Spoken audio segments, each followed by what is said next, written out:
Shalom les amis, bon après-midi à tous et à toutes, Bezrat Hashem, avec tous les jours d'excellentes nouvelles, Yesod Rabbeinu, et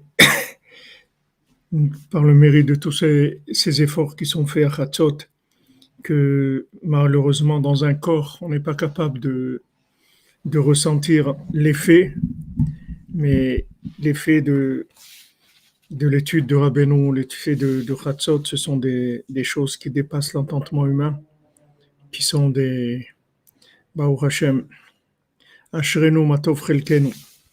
Alors, Bezrat Hashem, on fait le coup pour la révoie Shlema de Suzanne Bat Simon, Mesaouda Bat Zeora, Adélie Bat Céline, Étienne Ben Céline, Michael Ben Myriam, Huguette Aïcha Bat Fortuné Mazal, Shmuel Shlomo Ben Betty, Julie Journeau, Dvorah Myriam Bat Corina Yala, Ruth Alexandra Esther Chaya Bat Luna Patricia, Rachmim Ben Ruth, Eliaou Moshe Ben Tzipora, Eden Bat Tzipora, Yohan Bat Tzipora, Levana Bat Tzipora, Tzipora Bat Chana Kamra, Yosef Ben Sarah, Nechama Donadoli Bat Myriam, Yohan Shalom Yosef Ben Mazal Fortuné Francine, Sylvie Shilbia Bat Myriam, Amram Levi Yitzhak Ben Sarah. C'est pour la Refoua Shlema et toutes les Yeshuot aussi. Pour Esther Bat Fatma, Mesod Ben Mazal Tov, Michel Mazouz Ben Marcel Rerissa, Ilana Elise Genoun Bat Jacqueline, Claude Moshe Ben Richme, Frida Bat Esther, David Raphaël Cohen Ben Sarah. Pour l'élévation de l'âme de Shirel Aboukrat, Simi Bat Esther, Michel Ritz Ben Francine, Kemal Sirbegovic Ben Amoumika, Bizarka Kal Bat Sarah, Yozan Faler, Menachem Yecheskel, Chaim Ben Suzanne, Eliahu Ben Sarah Juliette, Ida Bat Chaya, Yaakov Ben Mesodan, Mesaoud Israël Shukroun. Pour des Banim Zecharim Shel Kayama, pour Dan Ben Rosan Ben Amou et son épouse, Bezrat Hashem.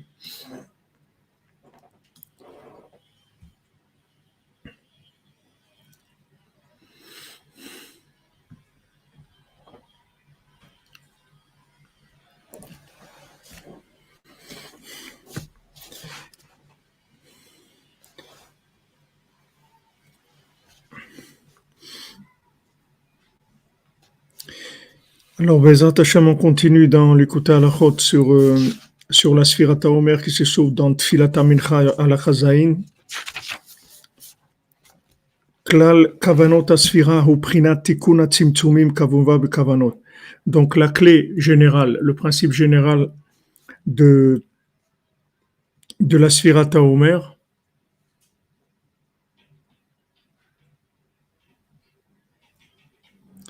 c'est le Tikkun de Tzimtzumim Kavunva Bekavanot, comme c'est écrit dans la Kabbalah.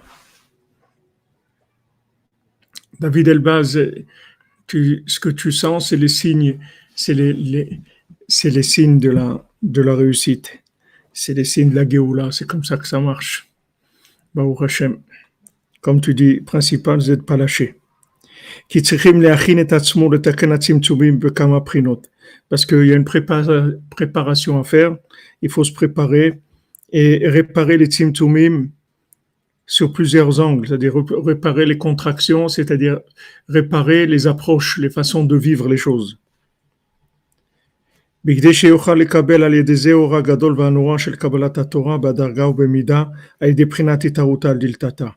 De manière à ce qu'il puisse recevoir la grande lumière redoutable de la Torah à Shavuot de façon progressive et proportionnelle, avec un éveil d'en bas.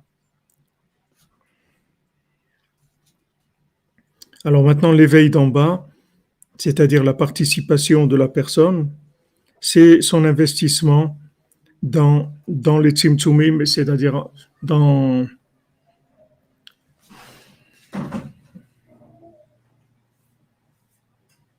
Amen, amen, la Dolce Vita pour vous aussi, que des bonnes nouvelles. Tu as dans Facebook, Shion, il y a là, à bout. On est à bout. On est à bout.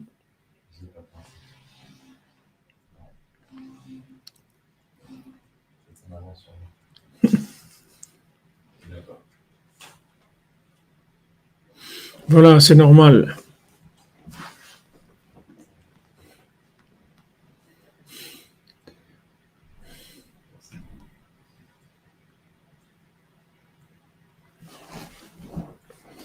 Alors,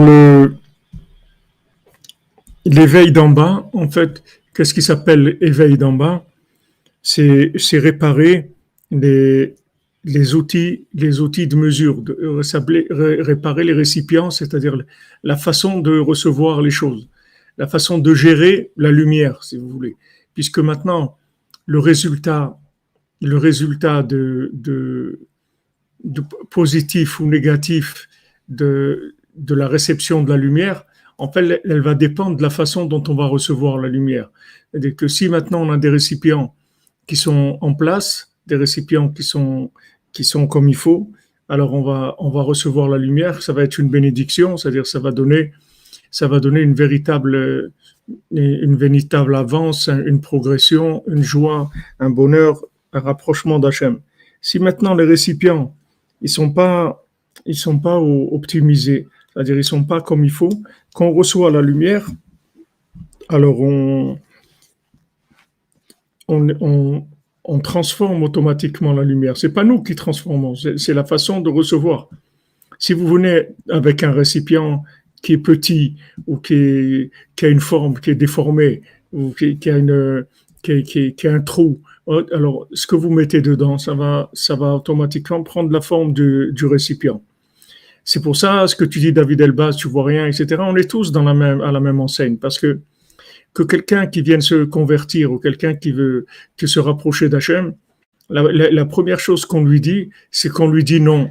C'est-à-dire, on lui dit non et on le repousse. Mais quand on le repousse, c'est pas pour lui dire qu'on veut pas de lui. C'est pas qu'on lui dit qu'on veut pas de lui. Oh là là, il y en a là.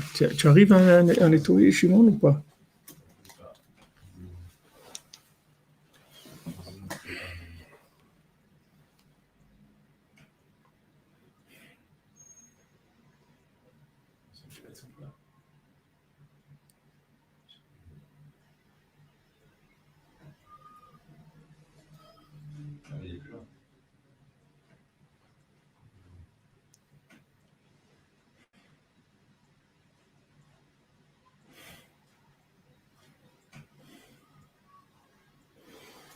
Bon, moi, j'arrive là à les bloquer avec le téléphone.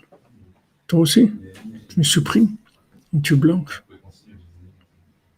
Bon, moi, j'arrive là à les bloquer avec le téléphone. Toi aussi? Tu me supprimes? Tu blanches?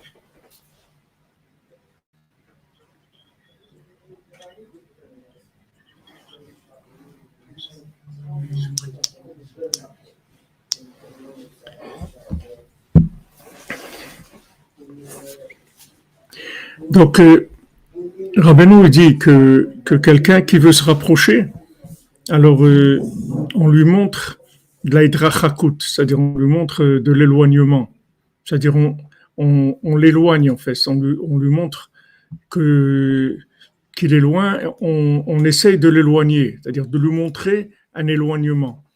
Mais cette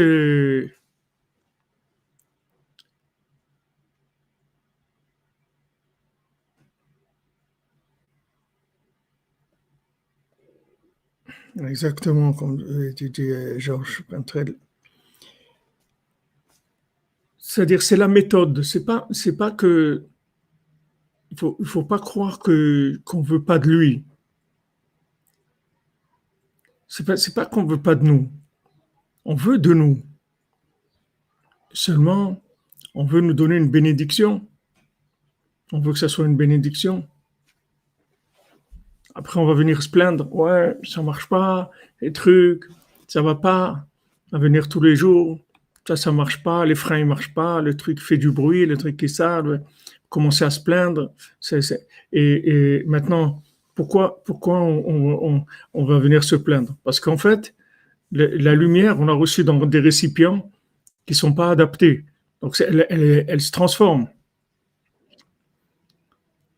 pour la réussite de Karim Ben Malika, Bezat Hashem, Sabrina, Vesot Rabbeinu. Donc le fait qu'on dit non, c'est-à-dire quand Naomi a dit non à Ruth, elle dit mais qu'est-ce que tu vas faire avec moi, tu vas aller où, etc. Il n'y a rien. Des fois, c'est la personne elle-même qu'on remet en question, on lui dit mais non, c'est pas pour toi, tu vois pas que c'est difficile, etc. Ou bien des fois, on parle sur la chose, on parle sur la personne, on lui dit que la chose qu'elle veut, c'est pas terrible et tout, pourquoi elle va, Naomi, elle a rien à lui donner, qu'est-ce que tu vas faire avec moi, qu'est-ce que tu veux que je te donne maintenant, j'ai plus d'enfants, j'ai plus de mari, j'ai plus de place de parnassage, j'ai rien du tout, qu'est-ce que tu veux que je te donne? Et Ruth, elle s'accroche. Amen, amen, Sabrina, merci, je vous remercie. Vous sentez que ça bouge justement aujourd'hui. Il m'a envoyé des vidéos du Mishkan où ils sont en plein travaux, ils sont en train de terminer, Bezat Hashem, le chauffage et les installations sanitaires, etc. dans le 4e étage, Bezat Hashem. Ils préparent. Exactement, Jean-Luc Terrier. Exactement. C'est-à-dire que c'est une période de vouloir. C'est-à-dire qu'en fait, plus le vouloir il va être fort, et plus la lumière elle va venir en bénédiction. Plus le vouloir il va être fort. Et ce vouloir, il se déclenche en général par le fait qu'on nous dit non. Alors, il dit, mais comment non? Mais non, c'est pas vrai. Voilà, il la cherche, il va dans le désert, et les géants, ils viennent, lui disent, mais non, mais arrête, ça n'existe pas ton truc, etc. Tu perds ton temps, lui dit, tu perds ton temps. Regarde qu'est-ce que tu as fait de ta vie, tu perds ton temps, tu vois pas que tu perds ton temps, tu vas pas commencer. Il n'y a pas un jour où tu vas commencer à être normal. Tu veux pas être normal un peu. Tu veux pas choisir une vie normale. Tu es toujours en train de trouver des trucs en Ukraine, tu peux pas être comme tout le monde. Tu peux pas être comme tout le monde, aller aux urnes, voter et à l'heure et comme tout le monde. Tu mets ton petit bulletin dans l'urne et tu t'arrêtes de nous casser la tête avec ton truc là. Tu as toujours des trucs qui sont. Tu peux pas faire comme tout le monde. Voilà ce qu'on te dit. Voilà ce qu'il y a dans le monde. Voilà ce qu'on vous propose. On vous propose de rentrer dans une des normes. Merci Michael Rouault pour ton témoignage. La conversion, c'est une étape. C'est après que ça démarre. On est tous en, en révolution permanente, puisqu'il y a une évolution tout le temps. Ça évolue tout le temps. Donc, on nous dit, mais regarde ce que tu as fait de ta vie, etc.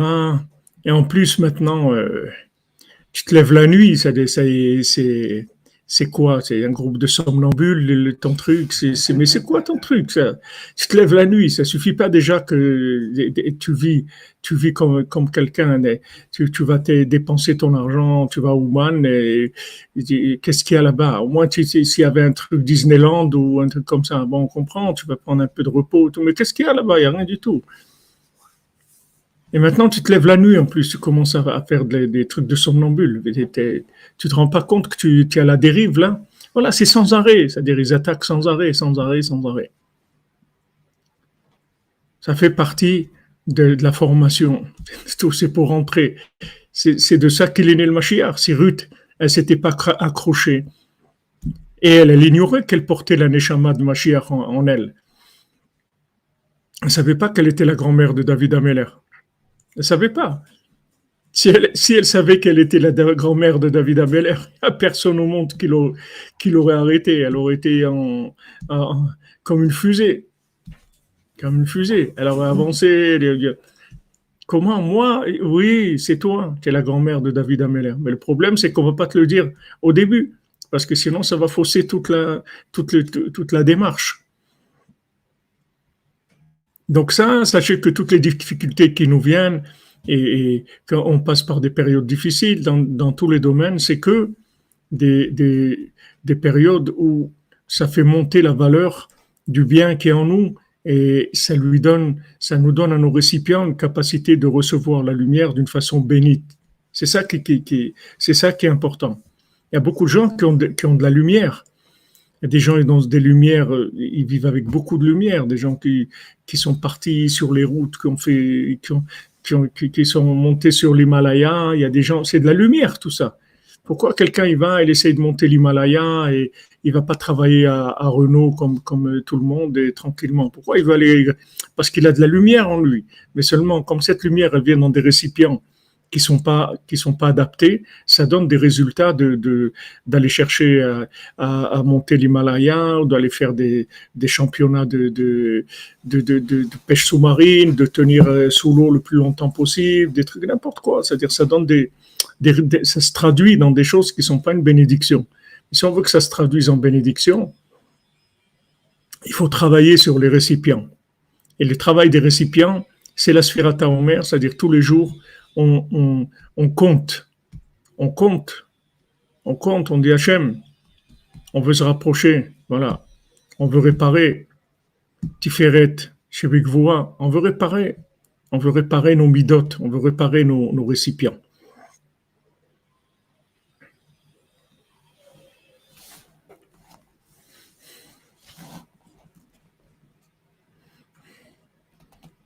Vous voyez, quand vous dites Baki Bertso, Baki Beshov, mais il faut savoir que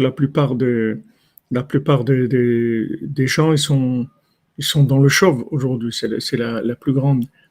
Pour les clous du 5e étage du Mishkan. Ah, Bezat Hashem. Bezat Hashem. Aaron, Hashem, il te bénisse. Chai, toujours là. Baruch Hashem. Asherenu matov chelkenu. על כן סוברים הימים לא אומר שהוא בחינת מנחה של שעורים, בחינת כלליות הצמצומים כידוע. Donc maintenant on compte les jours du Homer que c'est mincha shel seorim, c'est-à-dire c'est un korban, une offrande de seorim, c'est-à-dire qu'on emmène c'est quoi seorim déjà chez moi? Le sang, l'avoine. C'est du sang. Seorim, Homer seorim, le son, l'avoine. Plus de parnassa pour donner plus de parnassa pour donner plus encore. Amen, amen, Dan, Razak. J'ai vu ton ami cette nuit, il est venu au Shiur. Un des amis avec qui vous veniez quand vous étiez à la Yeshiva. L'orge, voilà. Exactement, l'orge. L'orge, Razak, Michael Roux. Alors, on amène cette offrande d'orge. Et cette offrande d'orge, en fait, elle inclut tous les tzimtzumim. Tous les tzimtzumim. Il y a une offrande qui est une offrande d'orge, qui est une offrande de quelqu'un qui est pauvre. Et elle inclut, en fait, tous les tzimtzumim.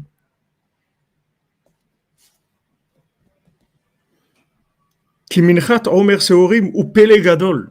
Parce que l'offrande d'orge, c'est un pélé gadol, c'est quelque chose d'extraordinaire, c'est quelque chose de fantastique, de merveilleux. Ki gam she'ach korban mincha, she'u prinat korban ani, ou gam ken chesed nifla. Parce que maintenant, tous les autres korbanot, les autres offrandes, qui sont des offrandes de pauvres, pour un pauvre. C'est-à-dire que maintenant, on lui dit, voilà, tu peux pas amener une vache, ok, tu vas amener une petite poignée de farine. Ici, tu vas amener quelques gerbes d'orge. On va te donner la possibilité d'amener une offrande, tu vas amener une petite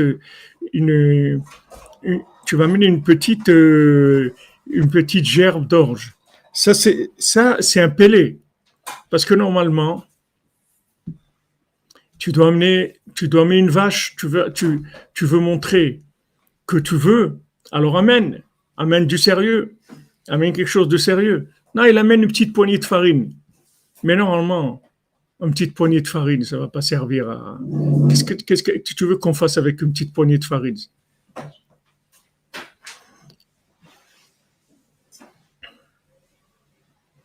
Non, c'est sûr, ils diront, on ne parle même pas de la triche et du mensonge, tout ce qu'il y a. Mais maintenant, on te dit, voilà, ok, tu viens, tu visites un hôtel, tu veux une chambre 5 étoiles, tu dis, non, non, mais moi, je veux pas une chambre 5 étoiles, je veux une suite. Vous avez des suites? Tu dis, oui, on a des suites. Voilà le prix, c'est ça. Alors, on dit, mais alors, il dit, voilà, mais moi, en fait, j'ai 10 centimes, 10 centimes d'euros. Ça peut aller, 10 centimes d'euros. Maintenant, si quelqu'un, il fait ça, soit on va appeler le SAMU, soit on va appeler la police, soit on va c'est un chien de garde, on va appeler un chien de garde, on va le mettre dehors, c'est tout. Qu'est-ce que tu viens maintenant avec une petite poignée de farine? C'est quoi, en fait? Mais il dit que ça, c'est metaken tous les tzimtzumim. C'est-à-dire maintenant tu veux réparer tous tes récipients, tous les récipients, les 49 récipients de toutes les midotes pour arriver à Matan Torah. C'est quoi la réparation? C'est le korban ani, c'est-à-dire tu vas amener une petite gerbe d'orge. Voilà, quelques petits des trucs d'orge, quelques petites gerbes d'orge. Ça veut dire quoi?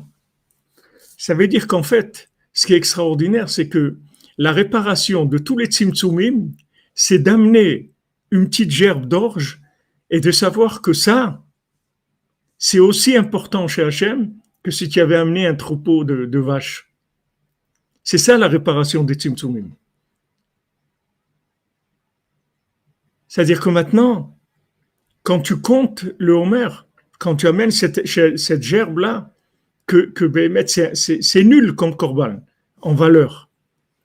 Tu as dit, voilà, j'ai fait un petit truc pour Hachem. Le fait que tu crois dans la petite chose que tu fais, que cette chose-là, elle a autant de valeur chez Hachem que si tu avais venu un troupeau de vaches, ça, c'est répare tous les tzimtzumim. C'est-à-dire, en fait, la réparation de tous les tzimtzumim, c'est de croire dans la valeur de ce que tu fais, bien que sur l'échelle de valeur et de Avodat Hashem, tu vas lire des histoires de tzadikim, de gens qui ont fait des choses extraordinaires et qui ont fait des choses fantastiques pour Hachem, des gens qui ont jeûné pendant des mois, des gens qui ont appris par cœur des centaines de livres, des gens qui ont écrit des quantités extraordinaires, des gens qui ont fait vraiment des choses très, très élevées. Maintenant, toi, tu vas venir avec ton petit truc à toi. C'est-à-dire ton petit truc insignifiant, pratiquement, qu'on voit presque pas.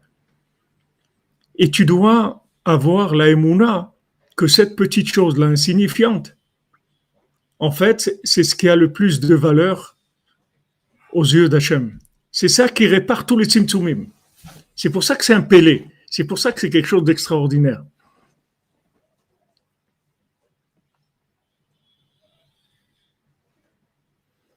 Vous comprenez? Comment on amène la poignée d'orge de nos temps? C'est de compter le Homer. C'est-à-dire on compte tous les jours. Et quand on compte, il faut savoir en même temps que on donne, comme c'est écrit dans les Sfarim, on donne une valeur à chaque jour. On donne une valeur à la personne et on valorise la moindre des actions qui a l'air la plus insignifiante.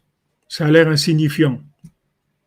Mais l'amour d'Hachem qu'il a pour nous, il est tellement grand que cette chose-là, qui a l'air insignifiante à nos yeux et aux yeux du monde, en fait, c'est une des choses qui a le plus grande valeur au monde. Ça, c'est la réparation de tous les tzimtzumim. En fait, la réparation des récipients, c'est la valorisation des actions qui ont l'air les plus insignifiantes aux yeux du monde et qu'aux yeux d'Hachem, c'est le korban du Hani, c'est l'offrande du pauvre qui vient adoucir toute la rigueur du monde.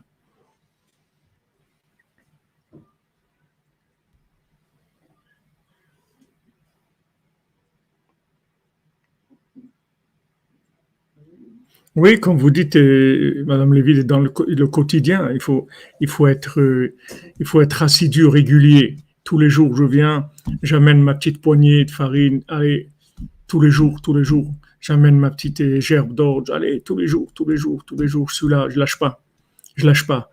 Cette petite chose, elle a une valeur énorme. Comme le Harizal, il a dit à Rabbi Chaim Vital, il a dit aujourd'hui, avec une petite action, on peut devenir grand comme Rabbi Akiva. Une petite action. Ça, c'est à l'époque du Harizal. Maintenant, si vous prenez dans l'échelle,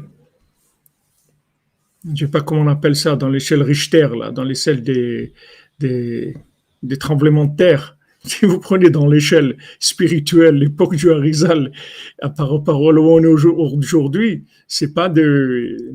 Nous, on vit dans de l'essence de poubelle, c'est-à-dire l'époque, c'était, il y avait un petit peu de, ils jetaient quelques petits emballages. Aujourd'hui, c'est impressionnant la quantité de poubelles qu'il y a pour faire quoi que ce soit.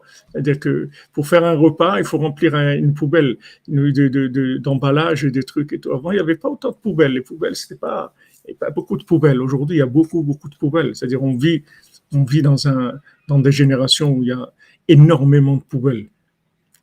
Maintenant, là, dans ces poubelles-là, en fait, c'est extraordinaire parce qu'elles nous permettent de valoriser la moindre action, la moindre pensée, la moindre action, la moindre parole positive, elle monte en valeur de façon extraordinaire.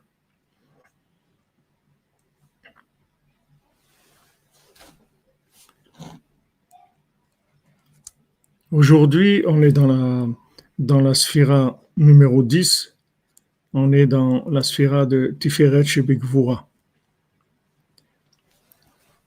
Voilà le Pélé, voilà ce qu'est un Pélé de Sphirata Omer. Un Pélé. Tu dis où tu vas? Je vais vers Matan Torah, vers la plus grande lumière du monde.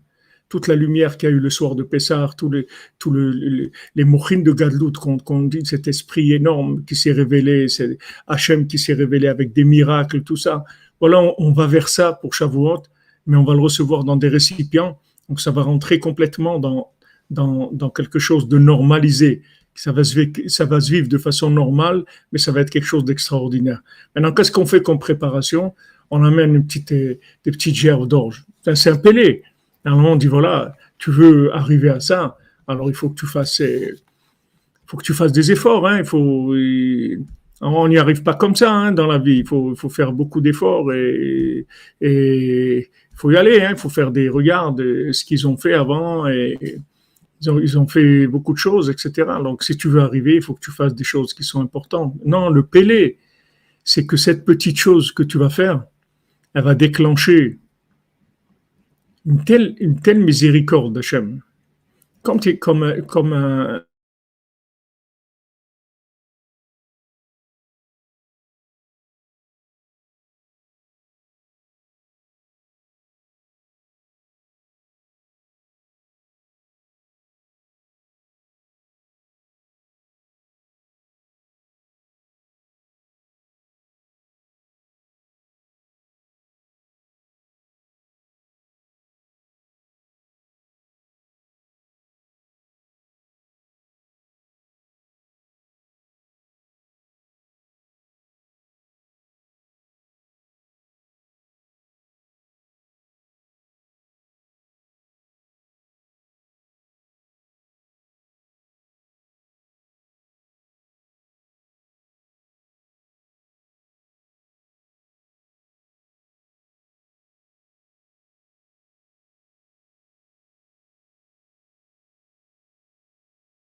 Peut-être à cause du tonnerre, ça a bugué. C'est bon, c'est revenu? Bon, le micro, c'est bon, je vois.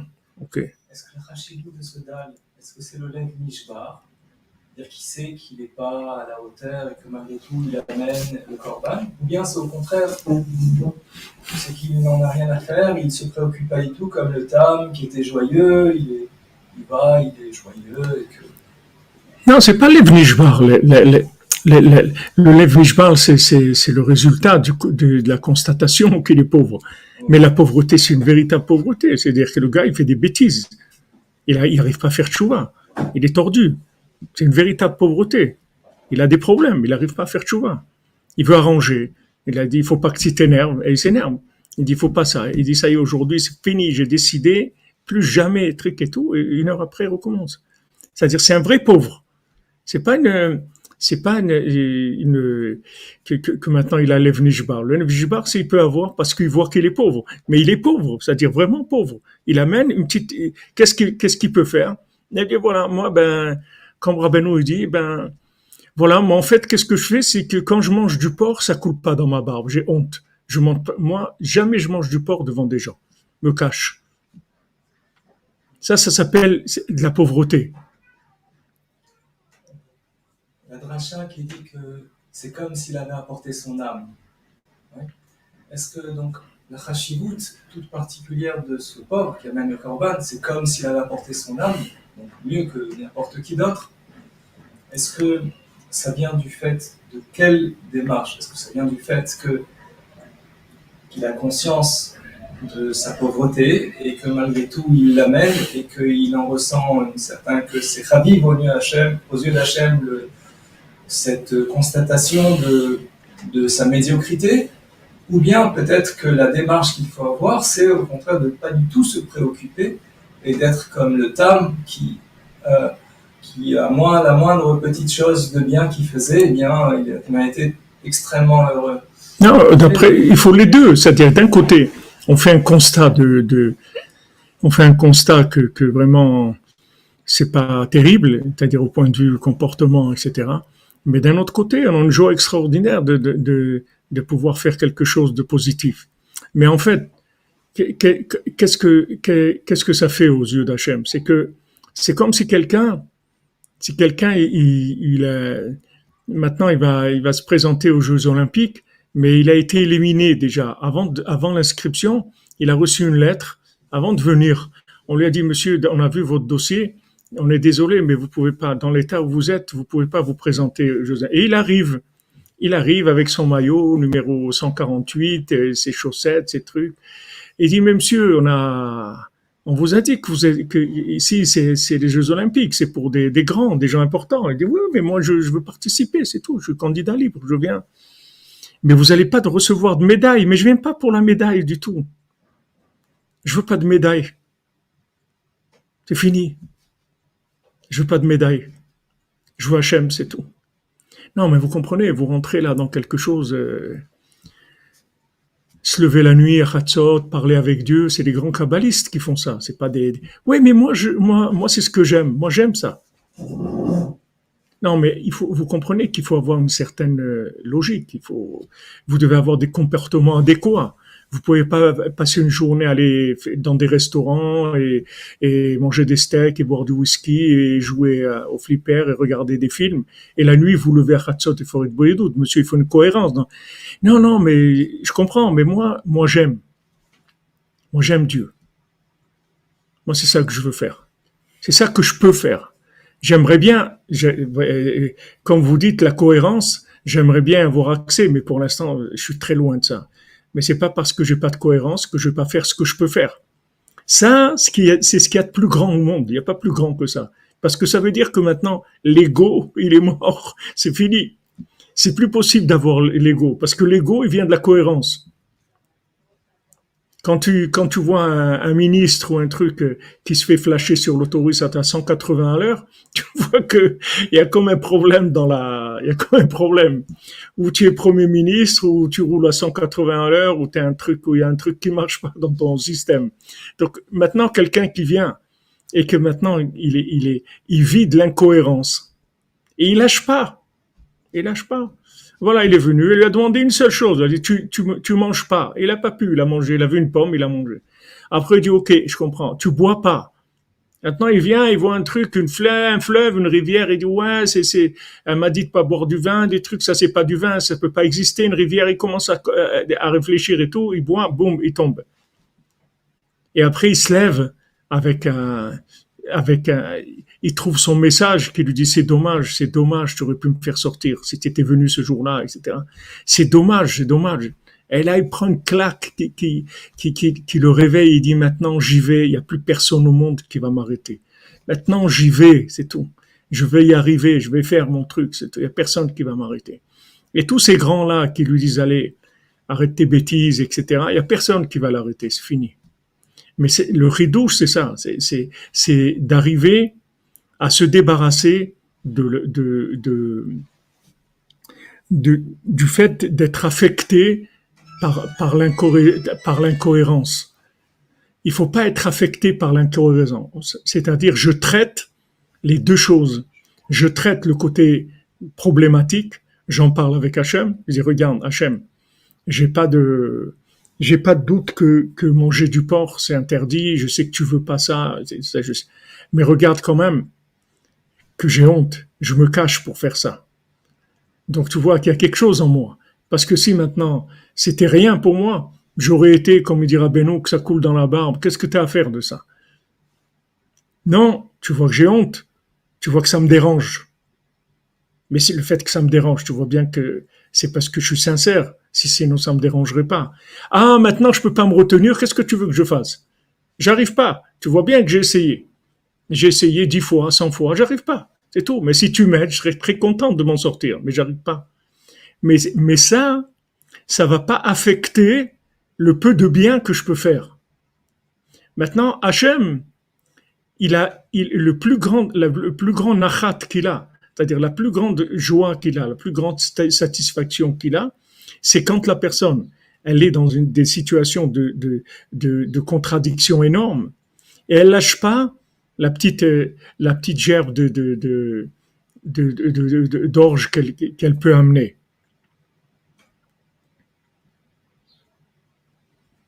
Voilà, exactement. Déculpabiliser la mort de l'ego en même temps. Parce que ça y est, tu sais que maintenant, tu as reçu la lettre recommandée, tu ne participeras pas aux Jeux Olympiques.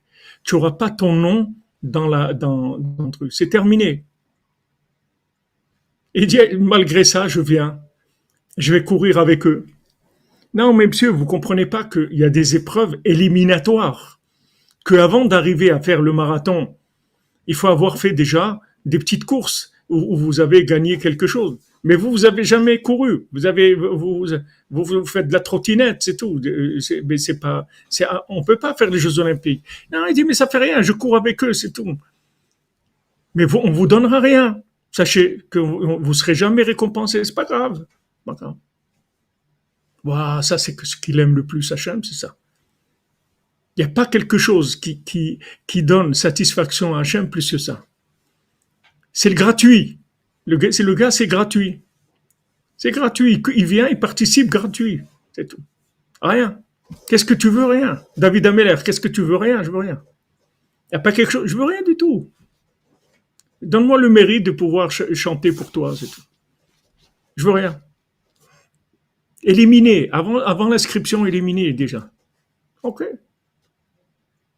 Voilà, c'est ça le corban du pauvre. C'est ça un pauvre. Un pauvre, c'est quelqu'un qui a des comportements de pauvre. Il faut pas que les comportements, c'est pas que maintenant, Chas v'Shalom, il faut se complaire dans le mal. Il n'y a pas à se complaire. Ça me dérange. Mais il faut pas que ce côté-là, il puisse porter atteinte à la petite gerbe d'orge que je vais amener. Parce que maintenant, lui, Amalek, il vient avec ça. Il te dit, regarde, mais t'es nul, tu fais des trucs, tu fais des trucs à côté, tu fais de la destruction, tu fais des choses terribles, tu as un comportement terrible. Tu fais des bêtises. Maintenant, tu viens amener une petite gerbe d'orge. Et tu crois qu'avec ta petite gerbe d'orge, tu vas t'en sortir. Eh ben, il te dit que cette petite gerbe d'orge, elle répare tous les tzimtzumim, toutes les midot, tous les 49 sphirotes, tu les répares avec ça. Avec cette attitude-là. L'attitude du pauvre. Écoutez les amis, je suis pauvre, j'ai été éliminé avant l'inscription, mais je suis là. Mais non, mais tu fais quoi là? Ben, je suis là, c'est tout, pour être là. Parce que je kiffe, parce que j'aime Hachem, c'est tout. Vous n'allez pas m'empêcher d'aimer Hachem parce que j'ai pas été retenu pour les Jeux Olympiques. J'aime Hachem, c'est tout. Non, mais il faut que ça, quand même, on voit chez toi un changement. Comme il disait les Breslever, il dit voilà, tu as été, tu as été en Eretz Israël et il y avait un Breslever d'Ouman, il était en Eretz Israël. Alors ils lui ont dit, Eretz Israël, c'est Rabbeinu, il dit, c'est le pays de Erechapaim, ça donne de la patience et tout. Toi, tu es revenu avec des nerfs, tu as les mêmes nerfs qu'avant, on voit pas. Alors il leur a dit, malheur à vous, si j'avais pas été en Eretz Israël, ça aurait été sûrement pire que ça. C'est-à-dire, ils ont voulu lui démonter son truc, lui dire, voilà, tu étais en Israël, normalement, quand tu prends un remède, Eretz Israël, c'est le remède de la colère. Donc, tu dois revenir beaucoup plus calme et tout. Mais on voit que toi, t'es resté pareil. Tu as autant de colère qu'avant. Il dit, mais vous avez rien compris. Il faut soyez content, remercier Hachem que j'ai été en Eretz Israël, parce que j'aurais été pire si j'avais pas été en Eretz Israël. C'est-à-dire, le gars, il se laisse pas démonter. Il se laisse pas démonter. Vous comprenez? Il se laisse pas démonter. Ce qu'il a fait, c'est bien. Ah, maintenant, on voit pas les résultats. Je m'en fous de ça. Je suis pas venu pour des résultats. Je suis là, c'est tout. Je suis présent. Voilà, Az, comme vous dites, je me présente avec mes pantoufles à trois coins et ils savent pas, eux, ils ont des Adidas, des super Adidas avec des crampons, des trucs et tout. Et moi, je viens avec des savates à trois coins et je vais courir le marathon. Voilà. Et ils vont se moquer de moi parce qu'ils vont dire, mais attends, un peu quand même d'intégrité, un peu de logique dans ta façon d'être. Alors tu vas à Ouman, ok, tu as été, je sais pas combien de fois Rosh Hashanah à Ouman, tu fais Tikkun Klali, tu vas au mikveh, tu fais la Simra, tu fais Bodedut, tu fais Hatzot, tu fais des choses quand même qui sont des choses, des comportements de grands tzadikim. Et à côté, tu as des comportements vraiment de gens de très bas niveau. Alors tu veux quoi? Tu veux que au nom de mes défauts, je détruise mes qualités? C'est ça que tu veux? Tu veux que parce que j'ai des défauts, alors ce que je peux faire, je le fasse pas? Eh ben non, c'est faux. Je vais faire ce que je peux. Et je vais amener ces petites gerbes d'orge, je vais les amener. Voilà ce que je peux faire.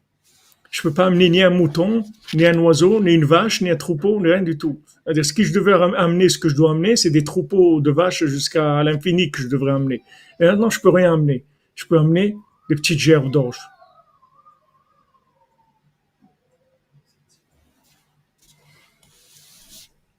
C'est quoi des ambulances qu'on entend maintenant? Vous comprenez, c'est ça le Pélé. C'est ça qui dit que c'est un Pélé. C'est un Pélé. Est-ce que normalement, tu dis que tu viens avec quelque chose de pratiquement nul, et cette chose-là, elle répare toutes les sphirotes, tous les tzimtzumim. C'est-à-dire que si maintenant tu vas avec cette façon de vivre, en fait, la lumière d'Hachem, elle ne te fera que du bien. Tu recevras la lumière en bénédiction, comme le cordonnier reçoit tout ce qu'il reçoit d'Hachem.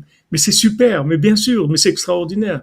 Voilà, le roi est à convoquer, mais je viens tout de suite, mais c'est sûr, j'arrive, mais j'y vais. Mais attends, mais regarde, tu n'as pas une question, qu'est-ce que le roi, il a affaire d'un taré comme toi? Parce que c'est un taré, il fait des chaussures à trois coins. Il sait pas faire des chaussures. Son métier, il le connaît pas. Il peut même pas, il peut pas même pas venir à une exposition, ouvrir un magasin ou un truc. Il vend à des gens qui sont aussi. Il faut qu'il trouve des gens qui sont un peu bancals. Sinon, comment il va vendre des chaussures à trois coins? Quelqu'un de normal, il achète pas des chaussures à trois coins. Donc, il arrive quand même à trouver des clients. Il vend quand même ses chaussures à un prix où il gagne un petit peu. Et maintenant, le roi, il l'envoie chercher. Il dit, j'arrive. J'arrive, ouais, super et tout. Mais t'es fou. Le roi, il veut te voir et tout, mais tu sais pas ce qui peut se passer. Tu te rends compte, le roi, il veut te voir quelqu'un comme toi de nul. Tu crois que ça peut être vrai, ça? Et qui est-ce qui a, on voit, qui est-ce qui a cette attitude-là?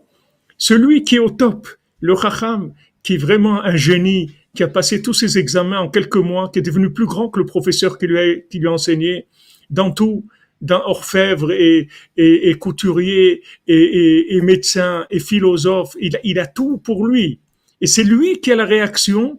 Mais qu'est-ce que le roi il veut de moi? Qu'est-ce qu'il a à faire avec moi?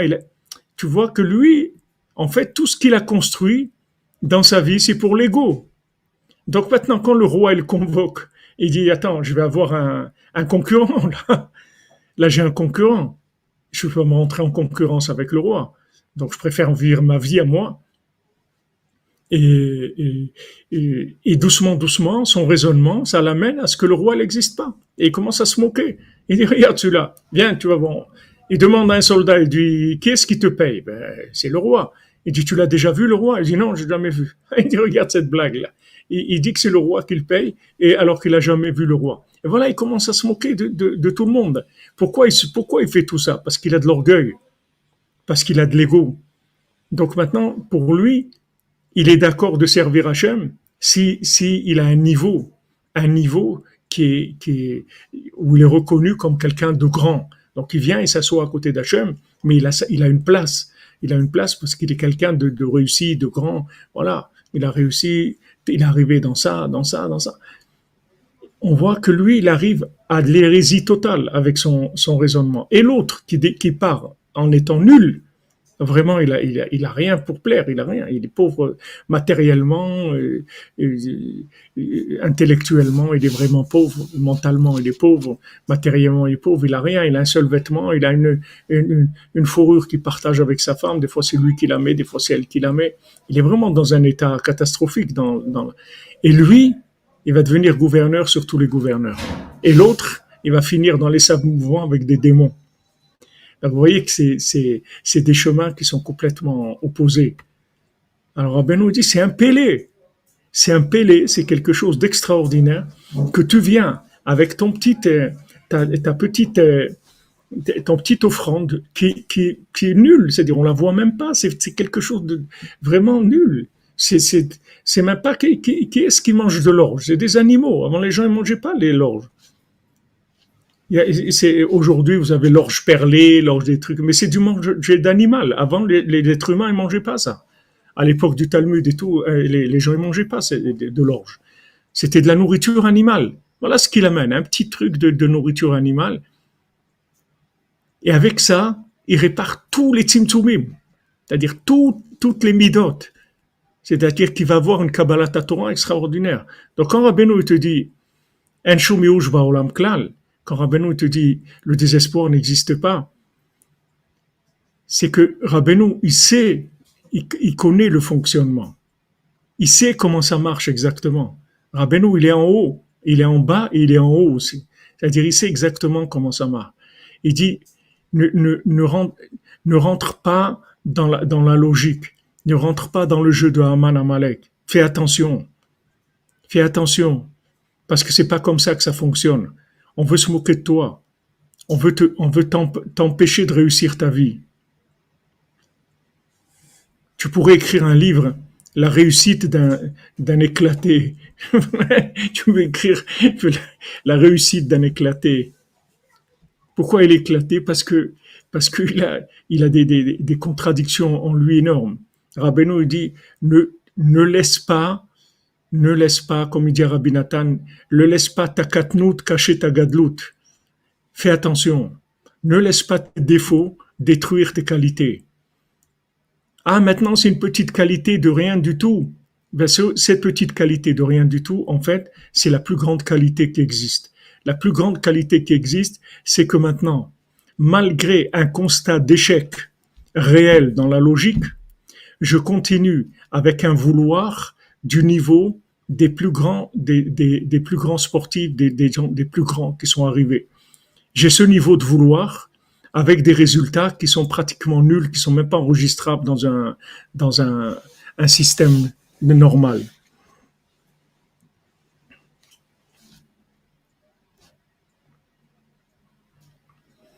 Voilà, c'est ce qu'il dit ici. Shedaika korban ani sheba bedale dalut kolkar.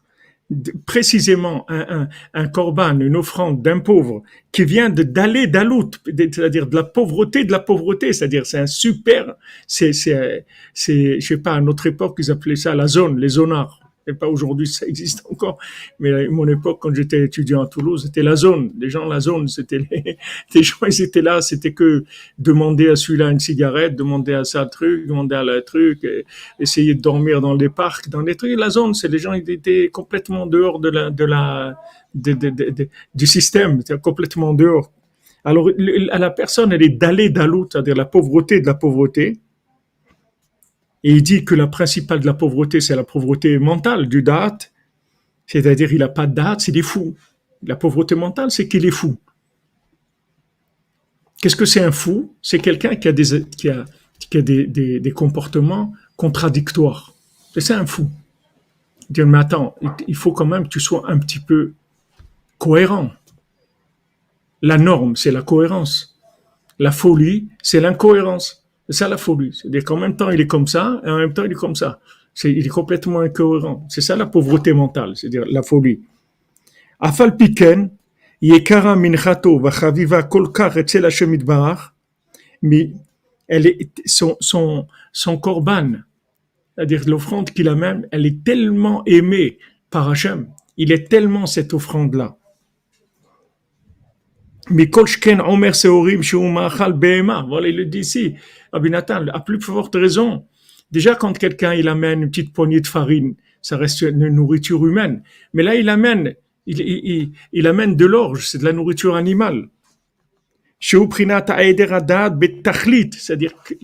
que vraiment, le gars, il a une tête d'animal. C'est-à-dire, dans sa tête, il a une tête d'un animal. C'est-à-dire, il n'a pas un cerveau humain. C'est un animal. C'est-à-dire, Avrel, quand est-ce qu'on mange? C'est-à-dire, il cherche que à gratter tout ce qu'il peut gratter dans le monde, de plaisir, de trucs, c'est tout. Il a une tête complètement animale. Animal, il peut brouter, il a fini là, il va ailleurs, mais il cherche que ça. Il a la tête vers le sol et il regarde qu'est-ce qu'il peut manger, c'est tout. C'est la même chose. Le gars, il les cherche sans arrêt, qu'est-ce qu'il peut gratter dans ce monde, comme plaisir, comme truc, il est vraiment complètement animal. C'est-à-dire il est au summum de la pauvreté, de la misère mentale. Et de là-bas, de là-bas, de cet endroit-là, il doit amener une mitra seorim. Merci Yoni, mon ami. Merci Yoni, bon retour. J'espère que vous êtes bien entrés par le mérite de Rabbeinu, le shalom dans le monde, shalom dans les cœurs. Amen, amen. Voilà, la zone 148, comme dit Michael Roux.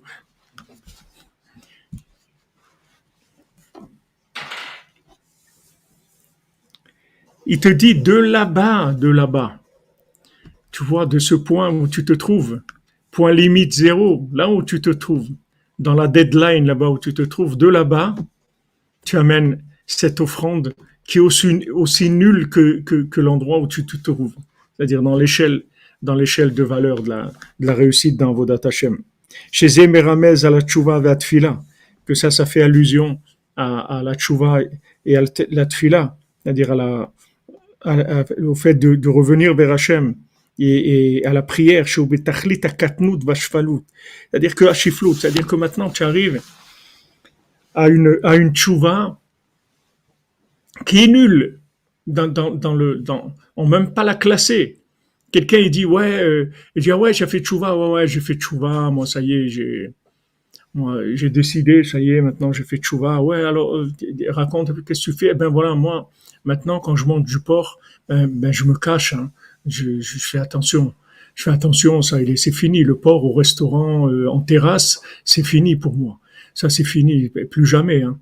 Le porc en terrasse, c'est honteux quand même de faire comme ça des choses qui sont contre la volonté de Dieu, de le faire en terrasse, c'est honteux. Donc maintenant, j'ai décidé, ça y est, je fais tchouva, je mange le porc en cachette et voilà.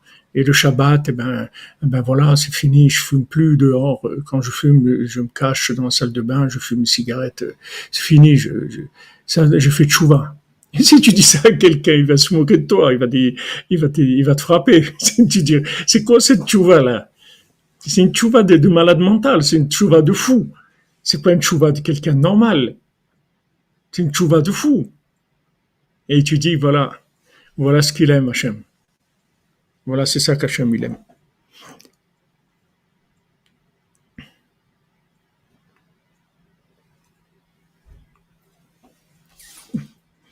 Eh bien voilà la famille Gabali, il y en a sur YouTube et sur Facebook. C'est bien, bon Hachem, vous êtes partout dans la bracha de Rabbeinu.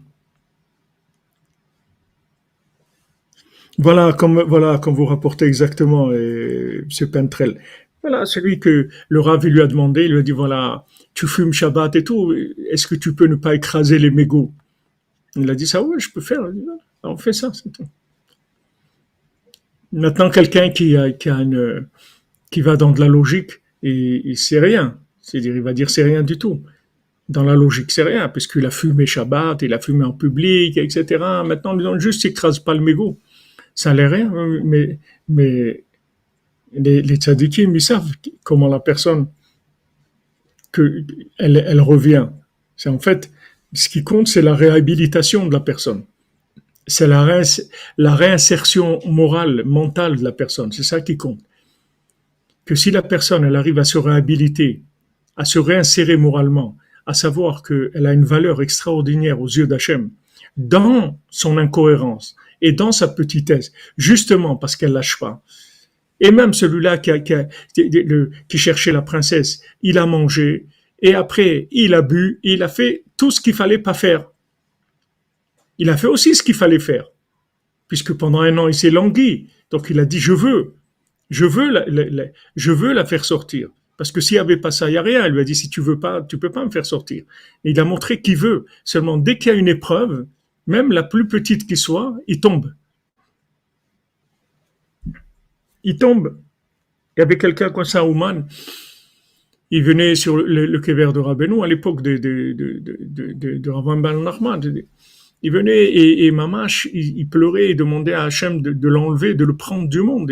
Parce qu'il disait, je fais que des bêtises tous les jours, je fais que des bêtises, j'arrive pas à m'arrêter, etc. Je fais que des bêtises, sans arrêt, sans arrêt.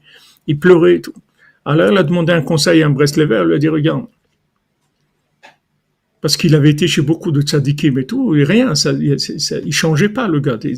Des années et des années, il était le même. Alors un Breslever qui lui a donné un conseil, il lui a dit, regarde, quand tu dors, avant de dormir, fais du Likutei Moharan. Endors-toi dans la lecture du Likutei Moharan. Et il a commencé à faire ça. Et il est venu quelque temps après, il a dit à ce Breslever, il a dit, j'ai guéri.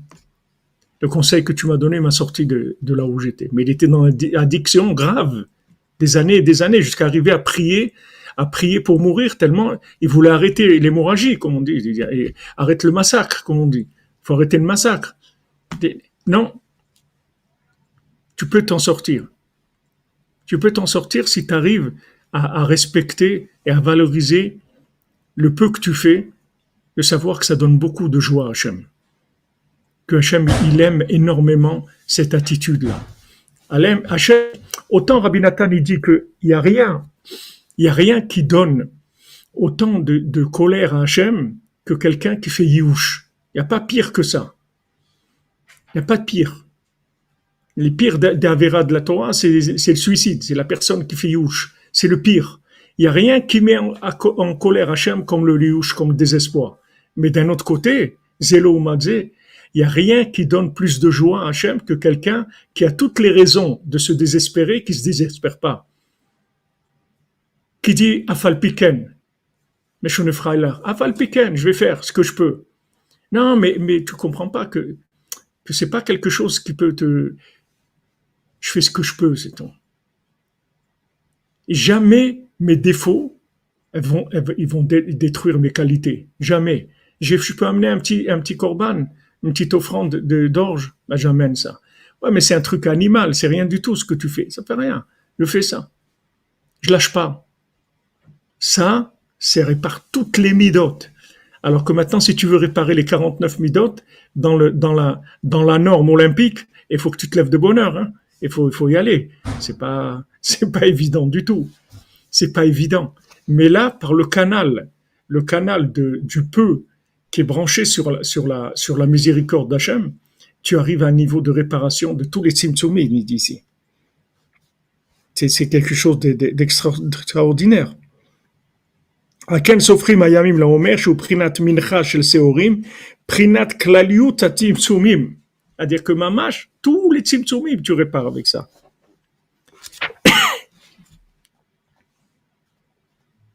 C'est-à-dire que la personne, elle se trouve dans une pauvreté mentale qui est au summum. Et de là-bas, dans cette pauvreté mentale qui se trouve au top de la folie, de là-bas, il amène une offrande d'orge à Hachem. Voilà, il fait sa prière sa tchouva, elle est dans un niveau de petitesse énorme. Tachlit, c'est-à-dire mamash, Tachlit, il n'arrive même pas à sortir un mot de la prière, il regarde les lettres comme ça, il saute, il n'arrive même pas à faire rien, tout ce qu'il fait c'est nul. C'est ça, le début, c'est comme ça qu'on commence à se rapprocher d'Hachem. C'est ça le rapprochement d'Hachem.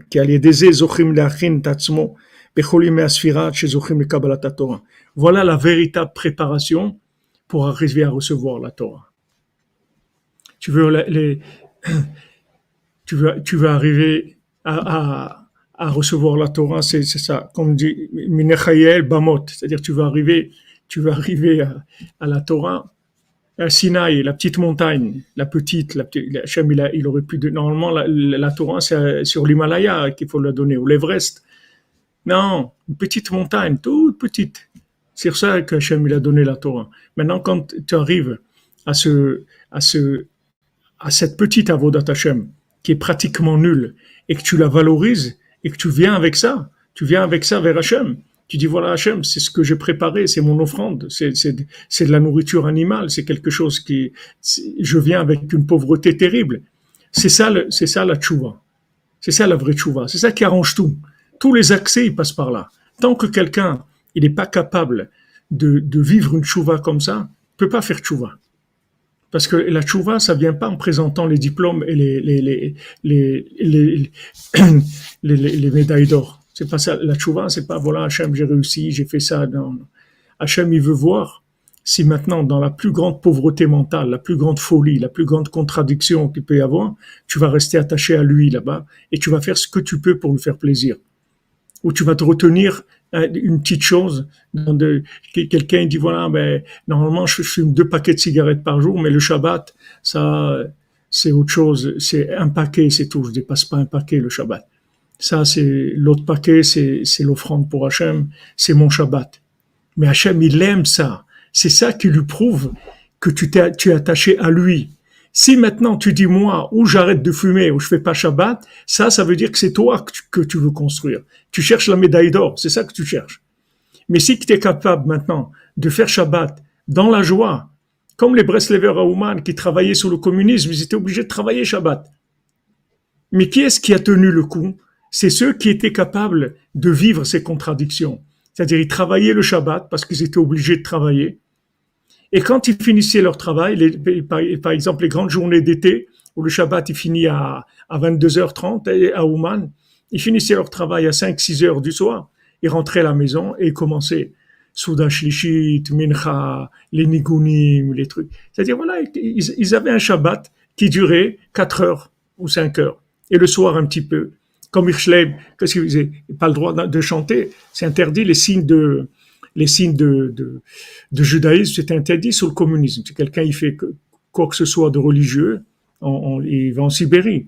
Qu'est-ce que faisait Hirschleib? Il prenait une bouteille de vodka, comme s'il avait bu, il sortait dans la rue, et il chantait tous les zmirot de Shabbat, le vendredi soir, avec une bouteille comme ça. Il n'avait pas bu du tout, mais il faisait le soulard comme ça. Alors maintenant, quand les gens le voyaient, ça y est, c'était devenu une emblème. Ils savaient, voilà le soulard qui commence, ça y est, ça. Et comme ça, tous les vendredis soirs, il faisait tous les zmirot de Shabbat, tous les chants de Shabbat, avec sa bouteille de vodka. Les gens, ils croyaient qu'il était saoul, ils le laissaient tranquille. Mais pourquoi? Parce que c'était des gens qui voulaient, vraiment. Ils voulaient, tout ce qu'ils pouvaient faire, ils faisaient. Ils cherchaient pas, c'est pas leur réussite qu'ils voulaient. Ils voulaient se rapprocher d'Hachem Behemet. Donc tout ce qu'ils pouvaient faire pour se rapprocher d'Hachem, ils le faisaient. C'est ça la tchouva. La tchouva, c'est pas la réussite. La tchouva, c'est l'amour d'Hachem, c'est la crainte d'Hachem, et de dire voilà, Hachem, c'est vrai que j'ai beaucoup de défauts et tout, mais regarde, ce que je peux faire, je fais. Ce que je peux faire, pourquoi on dit que celui qui faute et il a honte, on lui pardonne toutes ses fautes? Pourquoi? Parce que si quelqu'un a honte, ça veut dire qu'il est attaché à Hachem. Maintenant, c'est vrai qu'il a fait des bêtises et tout, mais la honte, ça veut dire qu'il est attaché à Hachem. Mais ça, c'est la vraie tchouva. Comme Rabbi nous dit, la tchouva, c'est Ishma Biziono, Idom Vishto, qu'il écoute les affronts qu'on lui fait. Qu'est-ce que c'est l'affront? C'est ça. C'est que tu vois que c'est plein de contradictions, etc. Et tu lâches pas. L'affront, c'est ça. Tais-toi, c'est tout. Tais-toi, ne rentre pas là-dedans. Ne commence pas à chercher de la logique. T'es comme ça, c'est tout. Ça, t'arrives pas et t'arrives pas. Ok. Mais qu'est-ce que tu peux, oui, faire? Tu peux amener un petit offrande, voilà. Bah, prochain. Voilà, ne plus lâcher. Ne plus lâcher, exactement. Ah ouais, c'est la bouteille brosse à dents, tout à fait, comme vous dites. La bouteille de vodka brosse à dents. Les démons, voilà, comme dit, les démons, ils n'ont pas honte, ils mettent tout sur les autres, ils disent c'est à cause des autres. Ah, les amis, Ashrenu Matov Chelkenu Manaim Goalenu, on se retrouve à 4 heures avec le Bal Tfila, Bezat Hashem. Ah ouais, la vache rousse, ça va nous faire du bien, comme tu dis, ça va nous faire beaucoup, beaucoup de bien. Mais en attendant, dans l'état où on est, Hachem, il a beaucoup de satisfaction de ce qu'on fait, de même dans la plus grande pauvreté dans laquelle on se trouve. Voilà les amis, Ashrenu Matov Chelkenu, Ashrenu Matov Chelkenu, Manaim Gorelenu, Ashrenu Matov Chelkenu, Manaim Gorelenu, Ashrenu Matov Chelkenu, Manaim Gorelenu, Ashrenu Matov Chelkenu, Manaim Gorelenu, Ashrenu Matov Chelkenu, Manaim Gorelenu. Ashrenu Matov Chelkenu, Manaim Gorelenu. Ashrenu Matov Chelkenu, Manaim Gorelenu. Ashrenu Matov Chelkenu, Manaim Gorelenu. Alors oui, merci de m'avoir rappelé. On va faire les deux halachot de Shmirat HaLashon que Ami Benyamin nous envoie tous les jours de façon assidue. La rechilut, tout récit rapporté à une personne de ce qu'un autre aurait dit ou fait à son encontre, est interdite. Que l'information soit livrée spontanément sous l'insistance de notre interlocuteur. Le principe est le suivant. Lorsqu'il est permis de fournir ces renseignements, lorsque les 5 conditions sont réunies, nous sommes tenus de le faire, même si cela ne nous a pas été demandé. En revanche, lorsqu'une telle révélation est interdite, elle le demeure, même lorsqu'on nous réclame lourdement. C'est-à-dire qu'on nous réclame ou pas, si c'est interdit, c'est interdit. Et si c'est permis, même si on ne réclame pas, il faut dire. Colporter auprès d'une autre personne que celle qui a été lésée ou dénigrée demeure interdit au titre de rechilut. C'est-à-dire colporter, parler, de raconter quelque chose auprès de quelqu'un qui n'a rien à voir avec la chose elle-même, ça, c'est interdit et ça reste de la rechilut. Ça ne change rien à l'interdit de la rechilut. Alors attendez, je vais voir si je trouve la tfila d'aujourd'hui.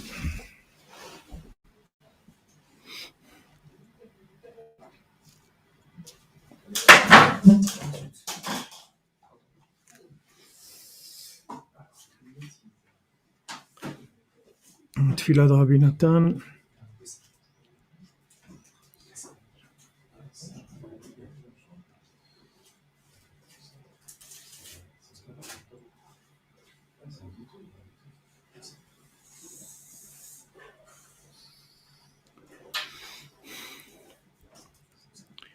התפילה דרבי נתן, ריבונו של עולם, תושייני, תעזרני ותחזקני, ואמצני בכוחך הגדול, maître du monde, délivre-moi, aide-moi, donne-moi des forces et du courage avec ta grande force, que je puisse rentrer toutes les forces que j'ai dans la prière, et que je puisse faire ma prière devant toi tout le temps avec beaucoup d'énergie. Que je puisse annuler avec cette force que je mets dans la prière toutes les pensées d'orgueil et toutes les attitudes de fausses grâces, toutes les pensées étrangères du monde, qu'ils n'aient pas du tout le pouvoir de troubler ma prière. רק אזכה לגרשם ולסלקם, que je puisse les chasser, les faire disparaître, les batlam לגמרי, les annuler complètement, mais עליי, de moi, מעל גבולי, et de ce qui est autour de moi. שלא יוכלו לעלות על דעתי כלל, que ces pensées, elles puissent pas du tout s'approcher de ma pensée, באופן שתהיה תפילתי זכה ונכונה רצויה ומקובלת לפניך, de manière à ce que ma pensée soit toujours pure, claire et voulue, que ma prière, elle soit toujours claire, pure et voulue et reçue par toi, Bezrat Hashem. Voilà, ça c'est l'écouter Tfila de Rabbi Nathan dans la deuxième partie, la Tfila Mem Gimel, 43. Merci pour le rappel. Bonne journée. On se retrouve à 4 heures, les amis. Que des bonnes nouvelles. Merci à Stéphane Brasi pour cette nouvelle version qu'il a envoyée du Tikkun HaKlali.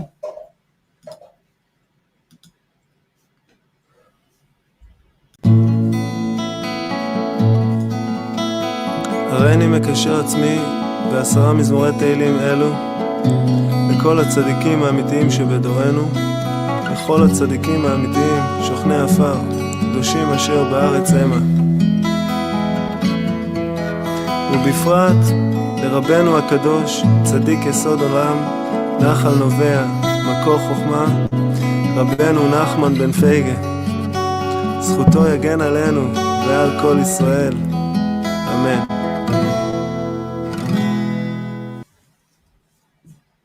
מכתם לדוד, שמרני אל כי חסיתי בה, אמרת לשם אשר אתה טובתי בלעליך,